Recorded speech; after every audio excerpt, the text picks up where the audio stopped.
Chapter 2: The Beast's Blood. After repeatedly memorizing the arcane incantations and movements of the sorcery, Ethan felt a wave of dizziness, and slowly his consciousness grew increasingly blurred. After an indeterminate amount of time, Ethan opened his eyes and found that the giant wasp on his arm had mysteriously disappeared. Remembering the enigmatic sorcery tower, he instinctively recited an incantation. In an instant, the tamed wasp appeared out of nowhere before his eyes. Upon closer inspection, Ethan saw that the tamed wasp had grown considerably. It was no longer the size of a thumb, but now as thick as a knife handle. Additionally, it had developed two sharp, gleaming fangs on either side, and more menacingly pointed black horns on its head, making it look particularly fearsome. It seemed the mysterious sorcery tower had greatly benefited it. After the initial surprise, Ethan carefully explored the unfamiliar memories in his mind. He saw a tiny wasp emerging from a cocoon and, at another moment, felt as though he was a fully grown wasp flying through the forest. It seemed he had not only tamed the wasp before him, but also acquired its memories. The tamed wasp was a creature known as a Horned Wasp Beast, a low-level magical beast. Through its memories, Ethan realized he had arrived in the vast and dense Taros forest. This place was remote, teeming with magical beasts, and deep within the forest lurked many powerful creatures, making even the Horned Wasp Beasts reluctant to venture further. Time travel? Understanding that he had inexplicably arrived in a strange world, Ethan shook his head and chuckled bitterly. He never imagined he would one day encounter such an incredible situation. To survive, he had to endure in this world where the strong prey on the weak, if he hoped to find a way back home. Giving up would not only prevent him from returning home, but would likely result in being devoured by the omnipresent magical beasts in the blink of an eye. In this strange world, with its boundless primeval forests, terrifying magical beasts, and mysterious sorcery towers and spells, touching the sharp black horn on the Horned Wasp Beast's head, Ethan felt a mix of anxiety and anticipation. Perhaps this unfamiliar continent could offer him even greater surprises. After some exploration, he quickly mastered the techniques for commanding the Horned Wasp Beasts. Once proficient, it was as if he could command the tamed wasp with just a thought, as effortlessly as using his fingers. The wasp's perceptions and thoughts would swiftly reach his mind, providing a sensation akin to having an extra 3D camera mounted on him. The Horned Wasp Beasts had exceptionally sharp teeth. They could easily bite through not only animal bones but even hard stones. Their diet was varied, including ground carcasses, locust-like termites, and even iron-like minerals. Having witnessed the fate of the rhinoceros, Ethan had initially hoped to stay as far away from the locust-like Horned Wasp Beasts as possible. But after the tamed Horned Wasp Beast killed a wild rabbit and provided him with a free meal, he began to entertain a bold idea. Despite their fearsome appearance, tamed Horned Wasp Beasts could be invaluable allies. The forest was strange, or perhaps the beasts here were just insane. Sometimes, a seemingly harmless wild rabbit could spew a ball of flame. Other times, a fish in the water could shoot a water arrow that was as sharp as a Swiss Army knife and as powerful as a bull's strike, slicing through flesh with a single touch. Without sufficient strength, Ethan knew he would never make it out of this strange and mysterious primeval forest. Under the guidance of the tamed Horned Wasp Beast, Ethan cautiously approached its nest, hiding in the nearby grass and waiting for a solitary Horned Wasp Beast to appear. The Horned Wasp Beast's nest was built into a rocky cliff overgrown with wild grass, covered in holes the size of thighs. From a distance it resembled a gigantic beehive.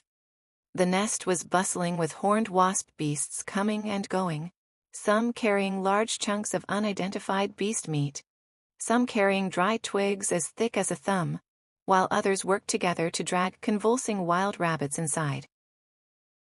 Additionally, several particularly robust Horned Wasp Beasts flew around, patrolling the area. Nearby, a group of horned wasp beasts repeatedly rammed into a giant pine tree, spiraling in the air and then swooping down with a roar, their sharp single horns stabbing into the hard trunk. After each impact, the trunk would emit a dull thump, as if struck against a hollow wall. Curious, Ethan watched as the repeated attacks finally created a hole in the tree trunk. Soon a multitude of termites, as thin as chopsticks, began to scramble out of the hole, some climbing up the trunk frantically, while others fell to the ground like rain. With excited screeches, the horned wasp beasts surged in, quickly devouring every last termite until their bellies were swollen and round. After waiting patiently, Ethan noticed a single horned wasp beast that had eaten its fill and was lazily flying around. He signaled his tamed horned wasp beast to attract the nearby prey. When the tamed horned wasp beast nudged it, the lazy wild horned wasp beast became enraged and chased after it. As it flew over a patch of grass, a drop of blood fell onto its forehead. Instantly, its body was enveloped in silver light, and arcane runes appeared. Having succeeded, Ethan cautiously withdrew with his 2 horned wasp beasts. With his current lack of magical power, he could only tame 1 horned wasp beast at a time. If he were to be discovered by the large group of wild horned wasp beasts, it would mean certain death.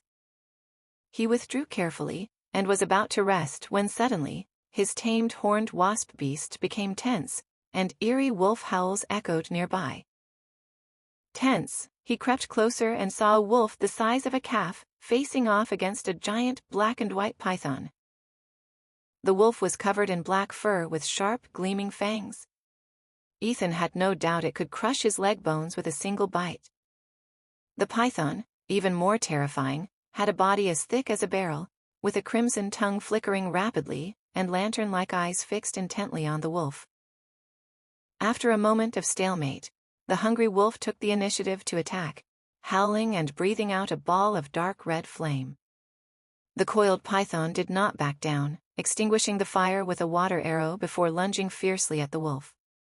A wolf that could breathe fire and a python that could shoot water arrows? Ethan rubbed his eyes, stunned, and wondered if he was dreaming. In the moment Ethan was distracted, the wolf bit into the python's vital spot, and the python wrapped its massive body around the wolf. Both creatures roared and exerted all their strength in a fierce struggle.